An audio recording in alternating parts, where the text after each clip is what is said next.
Buenos días. En nombre de la Organización Latinoamericana de Energía, les damos una cordial bienvenida a este primer webinar de la Red de Cambio Climático.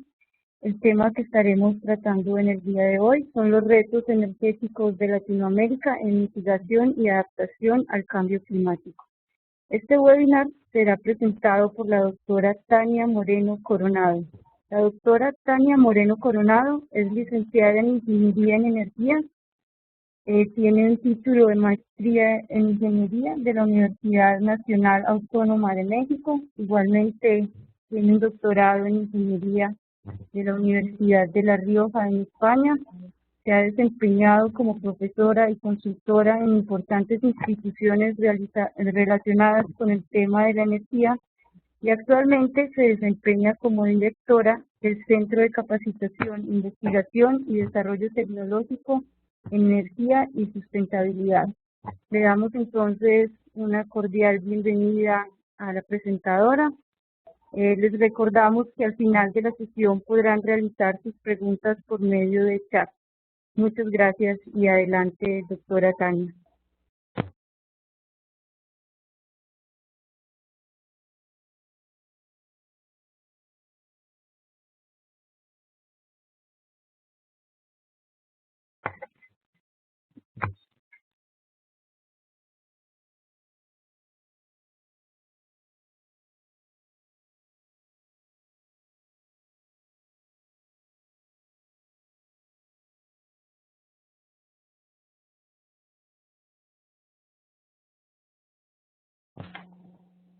¿Me escuchan?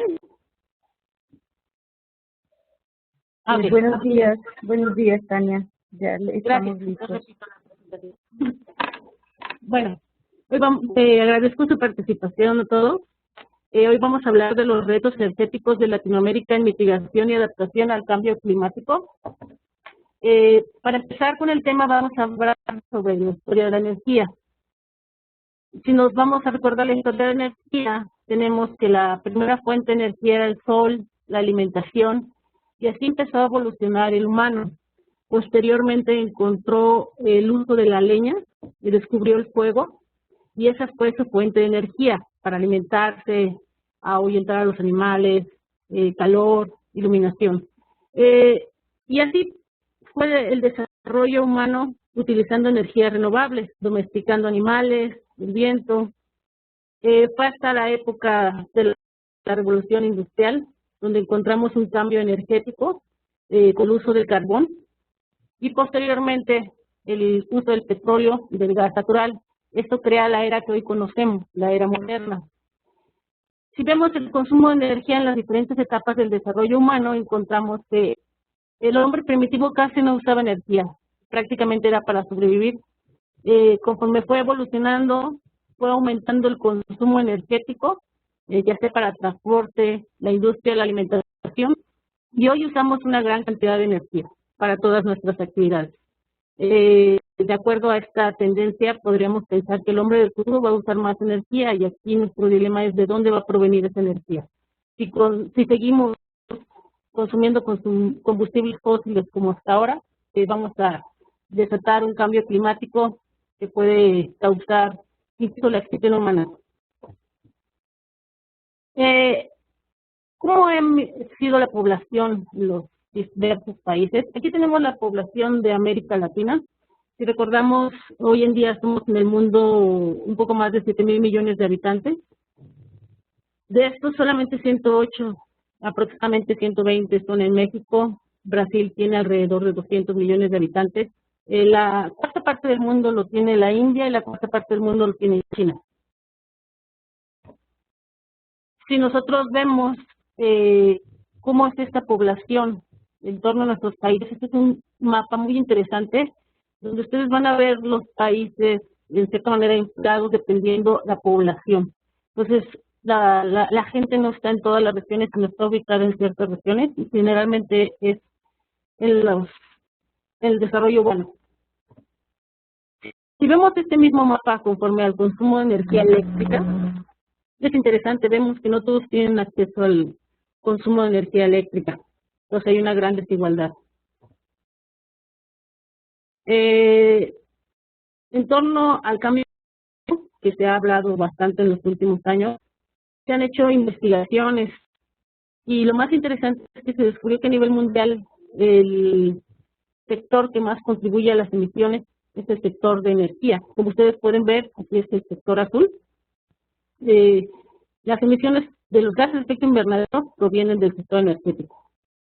Por lo tanto, implica grandes retos. Y a pesar de que es una estadística a nivel mundial, es muy similar si empezamos a ver país por país.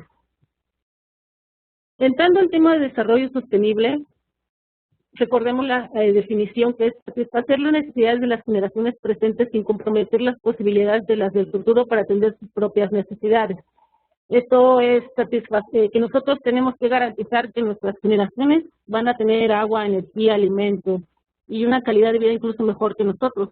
Sin embargo, así como estamos, no es una garantía.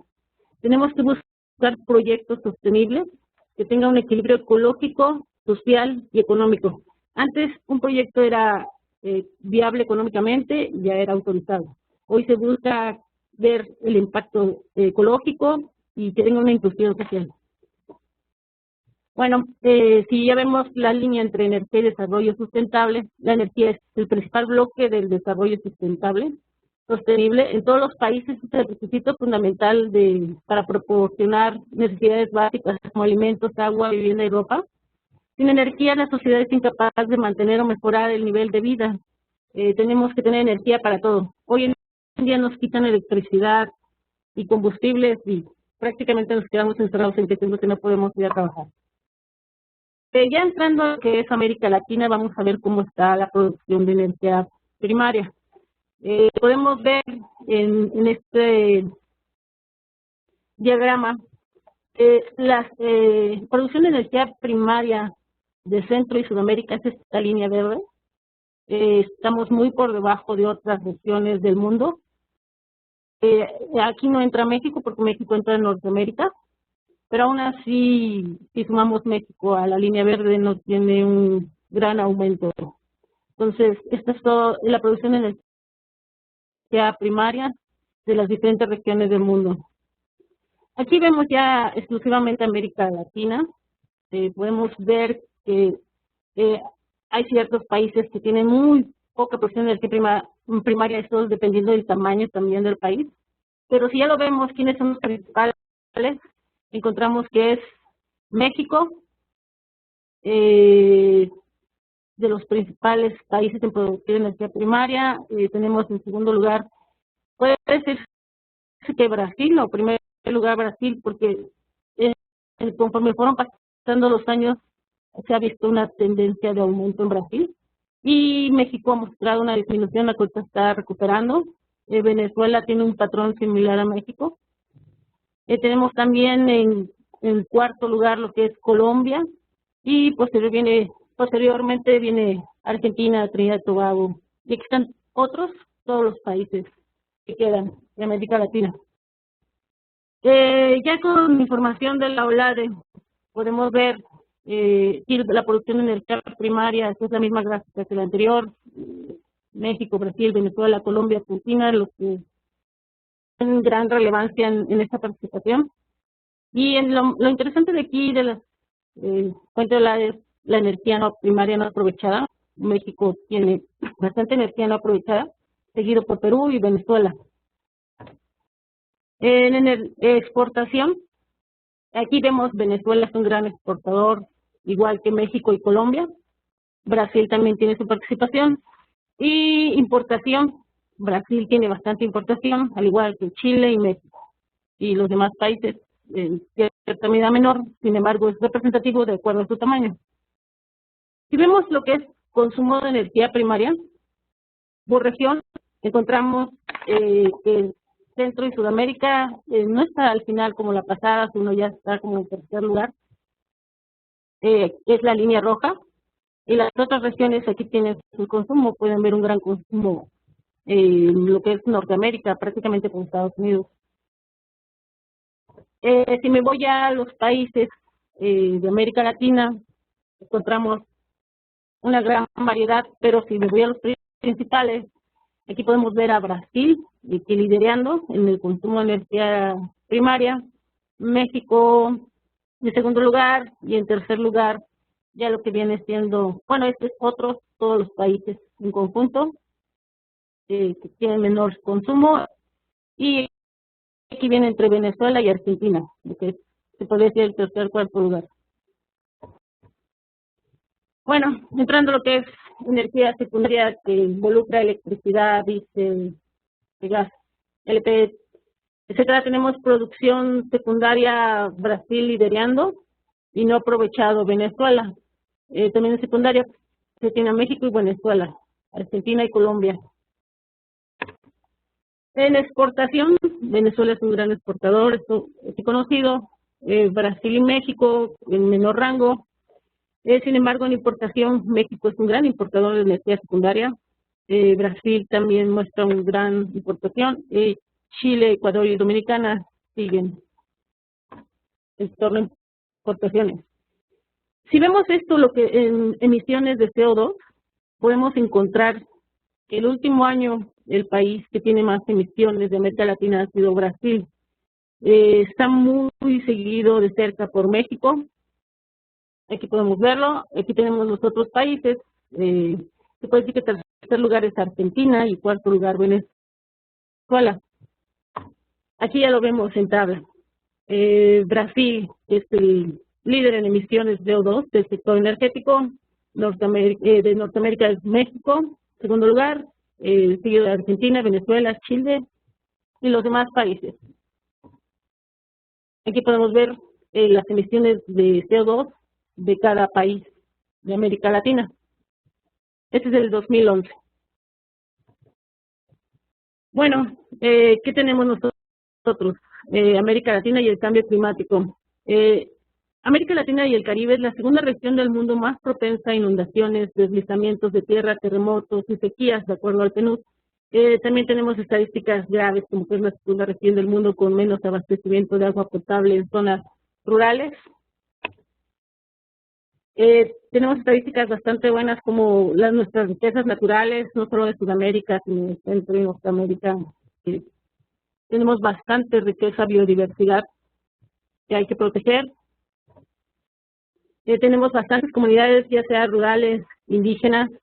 Estas deben ser incluidas en todos los planes, ya que hay países que los han excluido. Si me voy exclusivamente a las cuestiones de cambio climático, vemos que ya estamos teniendo consecuencias. Se vienen olas de calor, hay bastantes estudios que identifican los lugares, el aumento de la temperatura. Ya tenemos bastantes sequías ya en lo que es toda Latinoamérica. Brasil, vemos que se tienen que hacer paros energéticos por los problemas en las presas. Tenemos lo que es el deshielo en las regiones del sur. Y prácticamente, si nosotros nos fijamos en la vulnerabilidad energética, tenemos una alta vulnerabilidad energética. Las sequías y las variaciones en patrones climáticos impactan a las hidroeléctricas y a los biocombustibles. Nosotros, aunque estemos sembrando los biocombustibles, si el patrón climático me impide su crecimiento, voy a tener una gran afectación. Tenemos bastante dependencia en las importaciones en los países grandes, que puede afectar a la economía, incluso en todos los países, no solamente en los grandes. Y ya que vemos que tenemos vulnerabilidad y a los efectos del cambio climático encima, vamos a hablar de mitigación. Es bien importante diferenciar lo que es mitigación y adaptación, debido a que cuando realizan algunos programas de mitigación y adaptación a veces confunden los términos y las líneas de acción, las desglosan muy similares o no va en torno a mitigación o adaptación.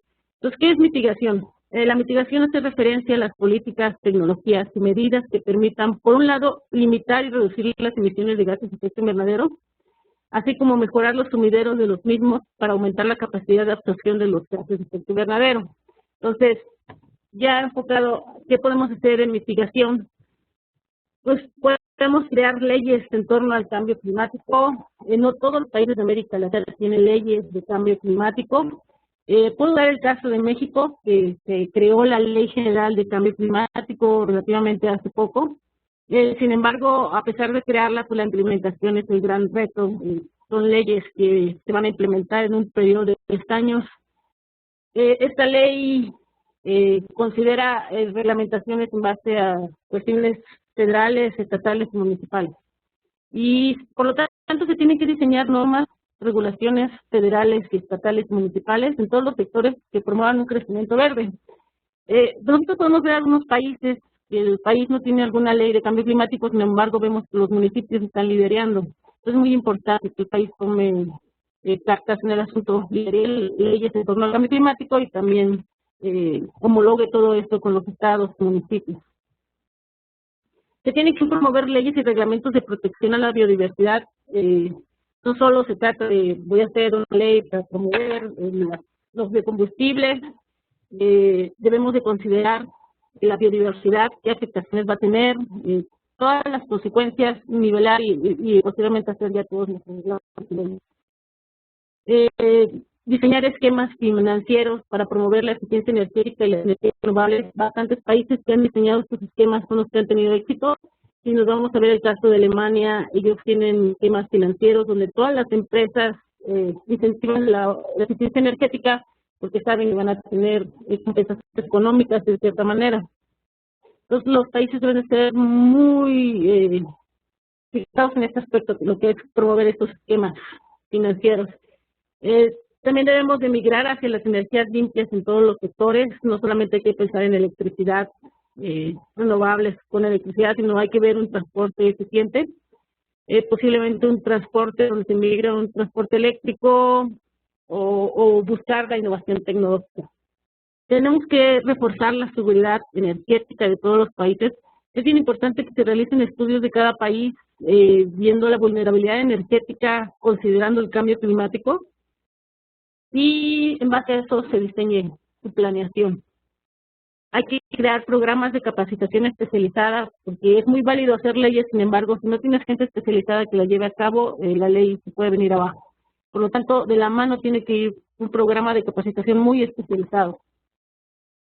En torno a la adaptación que encontramos, la adaptación son las iniciativas y medidas que reducen la vulnerabilidad de los sistemas naturales y antropogénicos frente a los efectos reales o esperados del cambio climático. Es fundamental que los países y comunidades adopten medidas y prácticas para protegerse de los daños y perturbaciones probables. Entonces, prácticamente, ¿qué tenemos que hacer? Adaptarnos a lo que viene. Aquí, ¿qué podemos encontrar? Si me enfoco un poco a lo que es energías renovables, es un gran ejemplo, porque hablamos bastante de promover las energías renovables, sin embargo, tenemos que ver cómo integrar estas energías renovables. Podemos encontrar paneles fotovoltaicos que si nosotros interconectamos a la red pueden causar disturbios, sin embargo tenemos que diseñar o promover dispositivos que disminuyan estos disturbios y todo esto debe hacerse antes de empezar programas masivos. Generalmente el caso de algunos países se colocan los paneles fotovoltaicos, llegan los disturbios y quieren hacer la regulación o todo después, y eso es más costoso. Entonces tenemos que ver todas las experiencias mundiales para hacer una migración hacia las energías renovables de una manera coherente, viendo las experiencias. También se tiene que diseñar dispositivos eficientes y seguros. Aquí ante todo, si se van a usar, diseñar dispositivos donde se use la leña de manera eficiente, se vea la seguridad de salud de las personas. Ahorita ya hay bastante en torno al tema. Y tenemos que integrar dispositivos que consideran los patrones climáticos de la región. Aquí me tocó ver un caso de Sudamérica, donde hubo una región que se le regalaron paneles fotovoltaicos, recibió como donación. Sin embargo, hubo un problema. La región tiene días con sol y bastantes días con viento. A ellos les servía más que les dieran generadores de un panel fotovoltaico.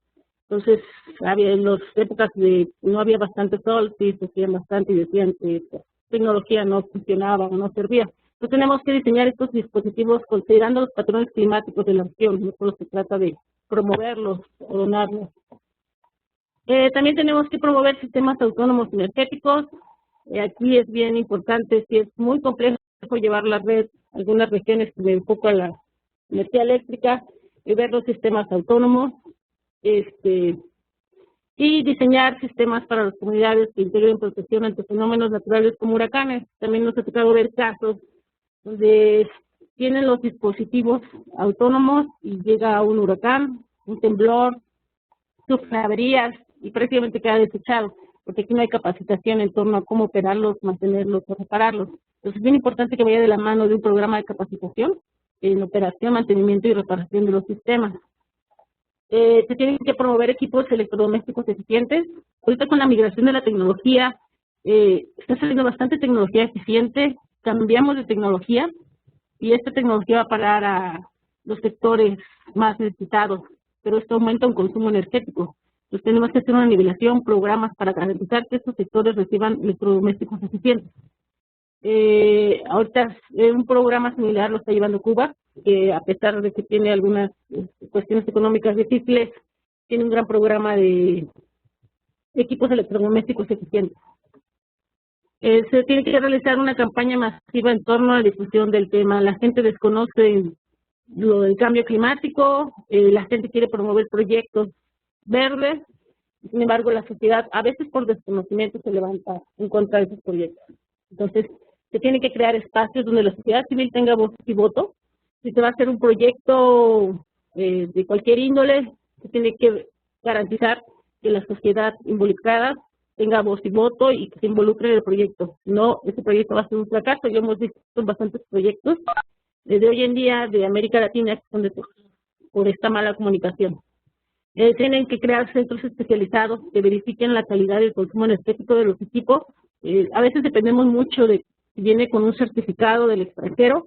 Sin embargo, llegan los equipos de muy mala calidad y nosotros como región no verificamos esto. Entonces es bien importante crear centros especializados de estos equipos.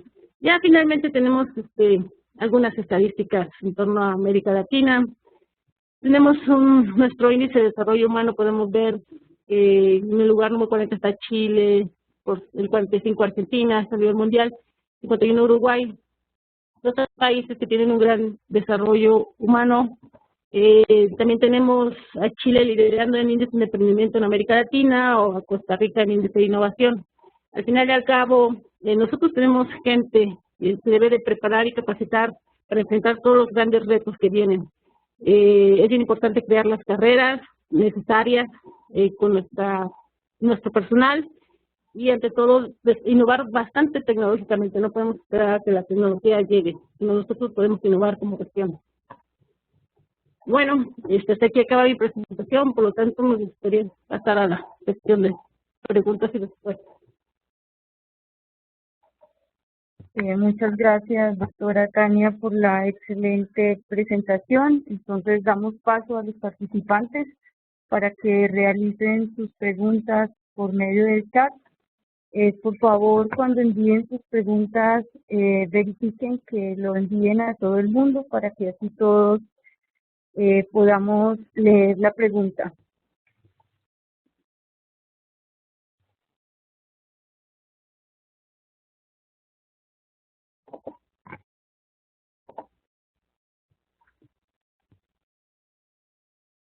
Y bueno, mientras esperamos entonces a que los participantes realicen sus preguntas, me gustaría consultarle algo, doctora Tania.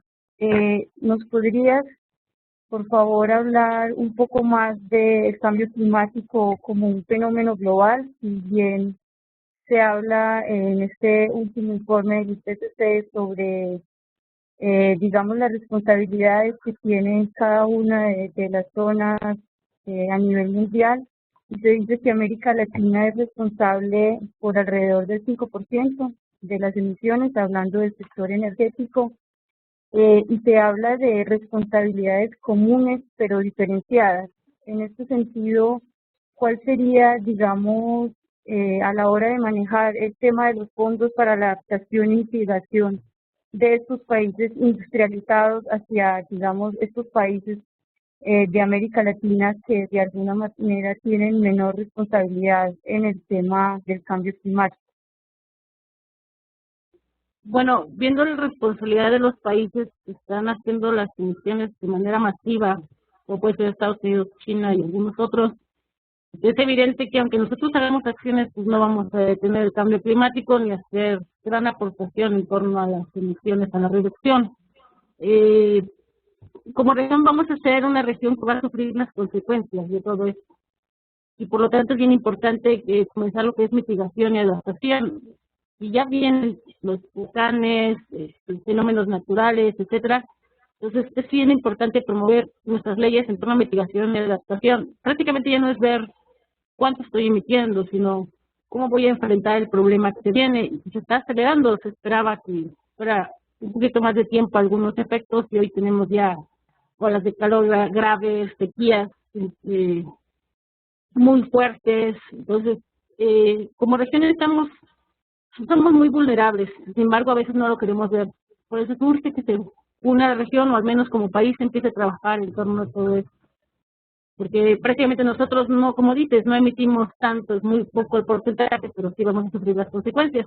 Y ante todo porque aquí está la gran biodiversidad del mundo, entonces eso es algo bastante importante. Muchas gracias, doctora Tania, por la respuesta. Entonces damos paso a la siguiente pregunta. Dice, aparte de problemas y retos, yo creo que hay que conceptualizar el tema más como una oportunidad. ¿Dónde ve usted las grandes oportunidades para un desarrollo energético sostenible para América Latina? Yo veo que sobre todo América Latina tiene un excelente potencial para ver la transición energética como una gran oportunidad económica, social y ambiental. Aquí mi punto de vista, lo que yo veo es que América Latina ha sido de personal con capacidades especializadas. Si nosotros empezamos a especializar a todas nuestras personas, ya podemos ofrecer desde capacitación, desarrollo tecnológico, crear empresas de acuerdo a nuestras necesidades por país. Entonces es bien importante fortalecernos. Como dices, hay una oportunidad económica muy grande que lo están aprovechando países en América Latina.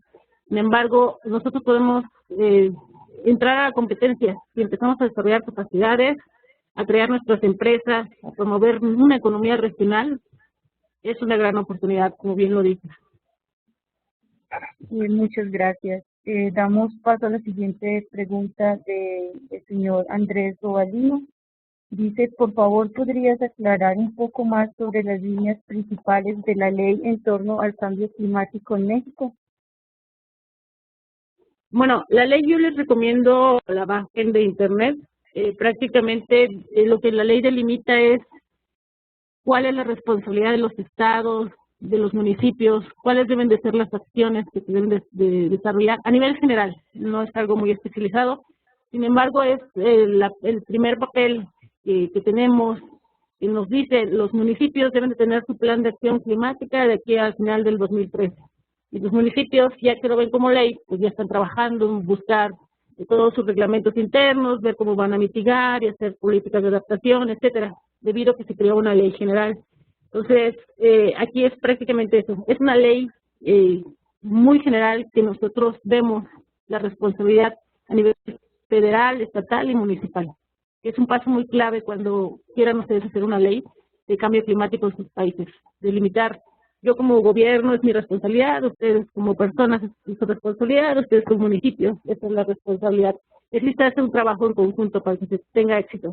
Aquí hay fechas en la ley para migrar hacia programas de acción climática regionales, hacia promover los biocombustibles, que tienen las fechas. Por lo tanto, ahorita todos están trabajando para cumplir con estas metas que vienen establecidas en la ley. Muchas gracias por la respuesta. La siguiente, si tenga alguna más.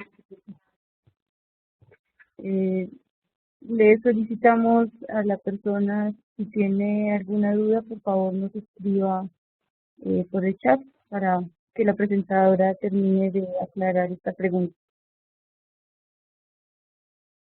Bueno, damos paso entonces a la siguiente pregunta de la ingeniera Mercedes Canesa. Dice, gracias por la excelente presentación. ¿Alguna sugerencia de qué planes nacionales en el área energética priorizar para los países que tienen mayores olas de calor? Pues indiscutiblemente si van a tener olas de calor deberían de ver el desarrollo de lo que es la tecnología solar, termosolar, que prácticamente es usar que son los gradientes de temperatura. Entonces, como dice anteriormente la pregunta, es un problema, pero también podemos verlo como una oportunidad. Pero sí necesitamos incentivar lo que es el desarrollo de capacidades y las nuevas tecnologías. Entonces, como dice, si hay olas de calor y vamos a tener sequías y problemas con los biocombustibles, pues volteemos a la solar. El termosolar ofrece una gran potencial para combatir todo esto.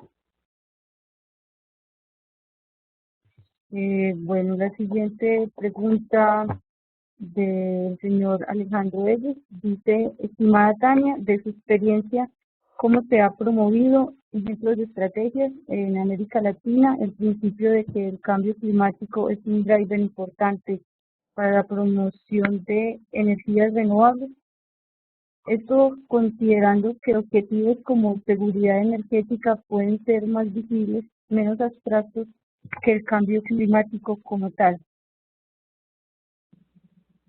A ver, déjame resonar un poco la pregunta. Sí, ahí igual está escrito entonces en el chat para que lea la pregunta.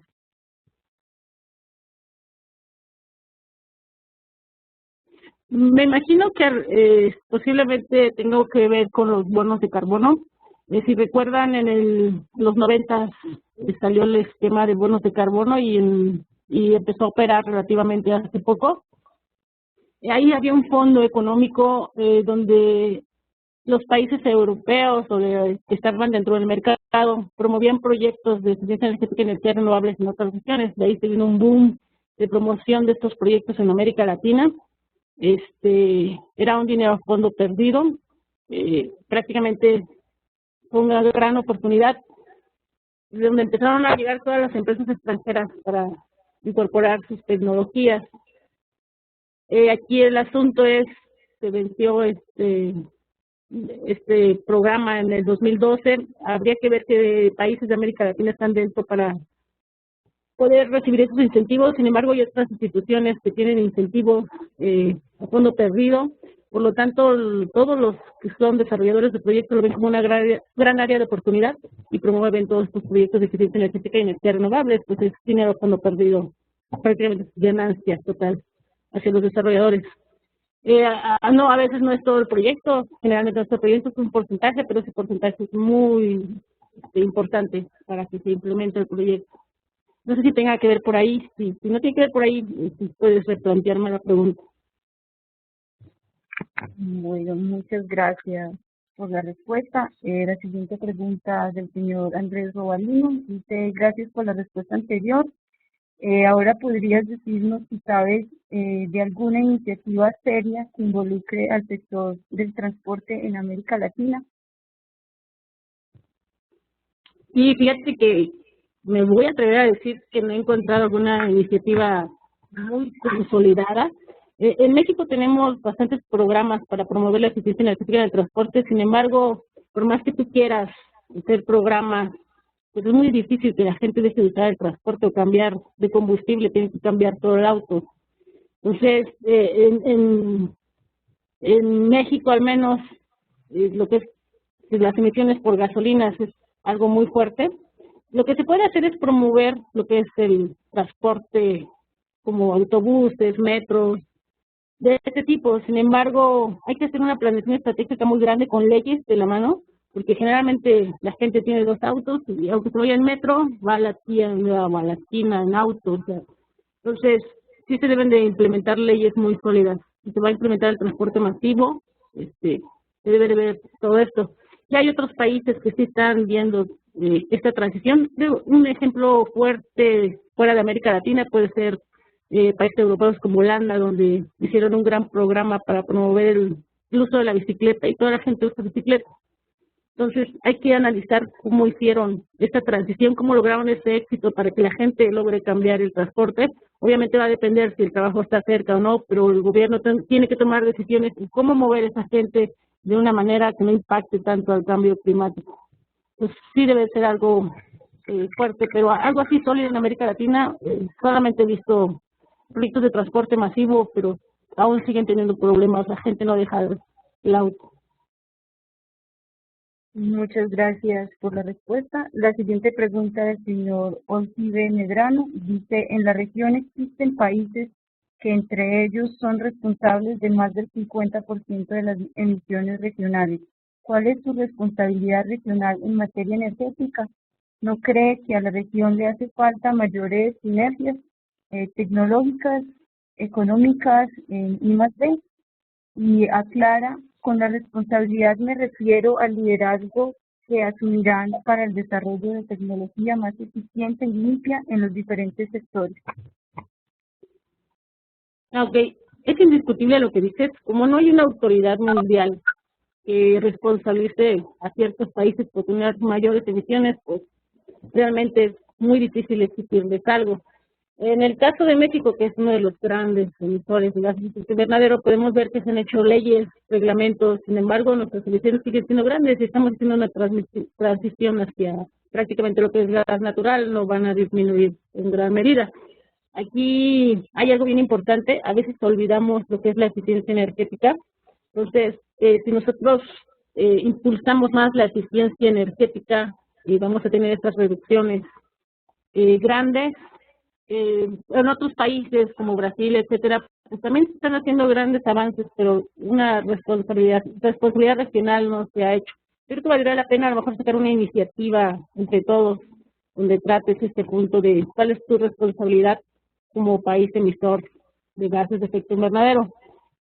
Y como dices, a la región indiscutiblemente le falta innovación tecnológica, bastante, como les digo, la capacitación es bien importante. Ahorita IRENA, que es la Agencia Internacional de Energías Renovables, está promoviendo bastante el desarrollo de capacidades humanas en todos los países. Ustedes pueden trabajar documentos, porque se trata de que, ok, innovas tecnológicamente, pero puedes generar empleos con esa innovación regionales.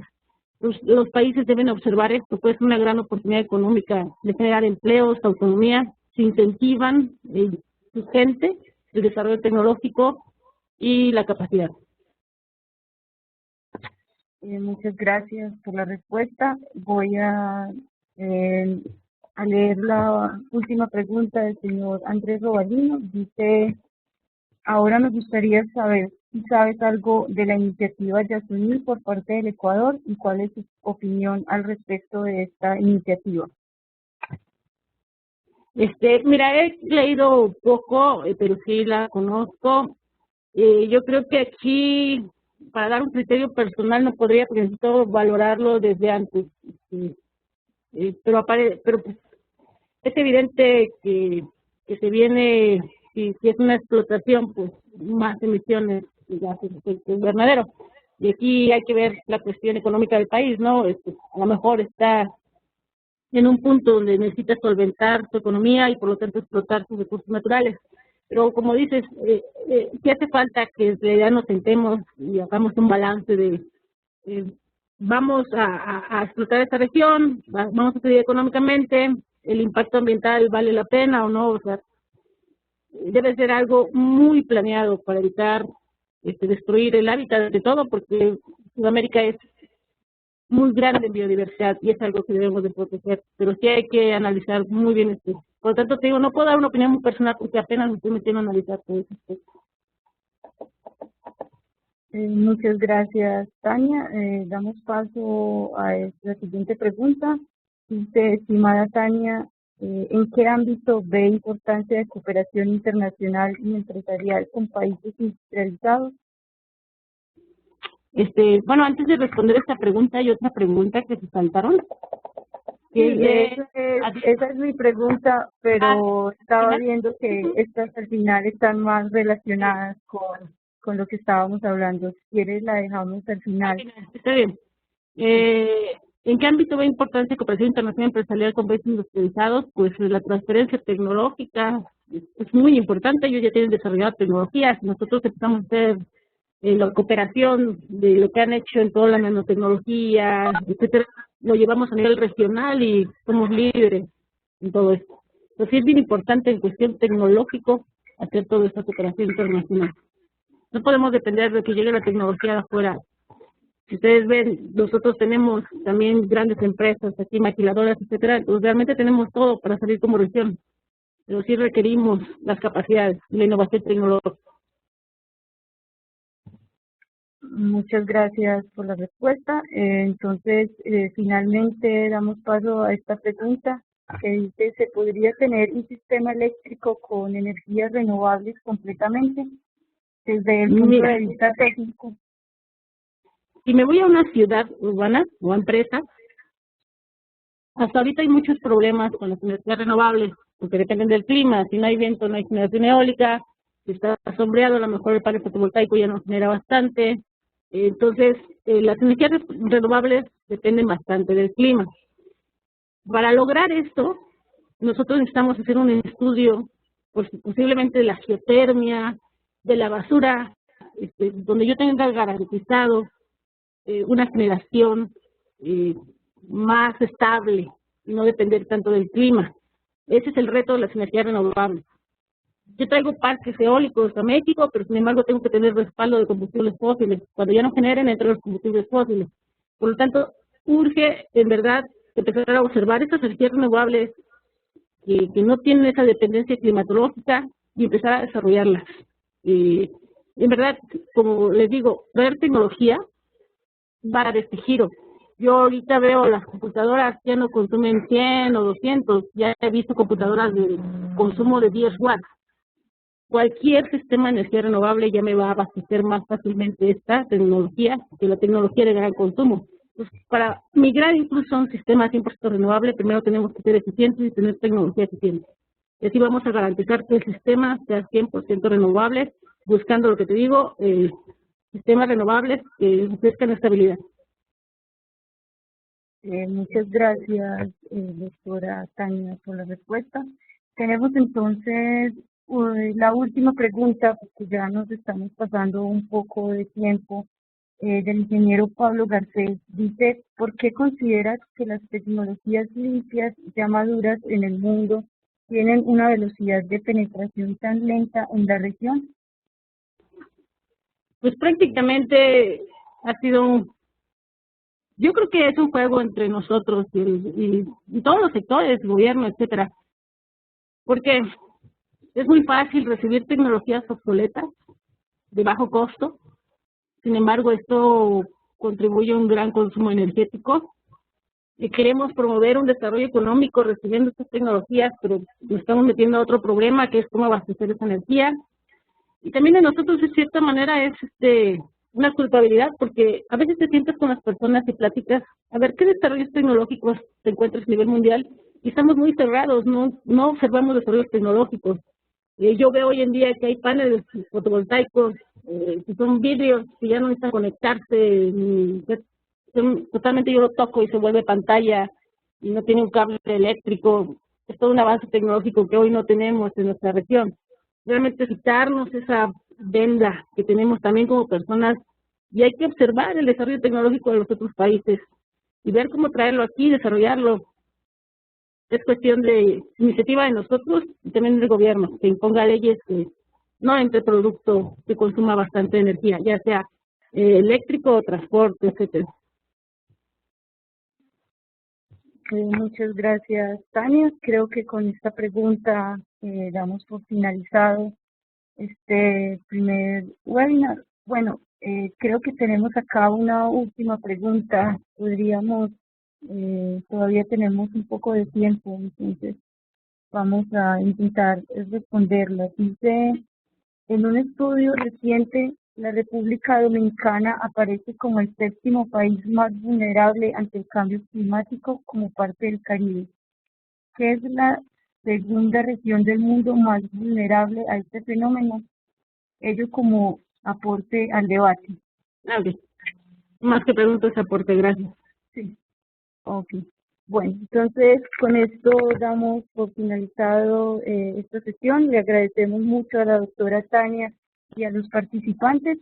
Les recordamos que este webinar quedará colgado en la página de expertos en energía, en la red de cambio climático, y ahí mismo tendremos entonces foro de participación para que por favor hagan sus aportes. Muchas gracias.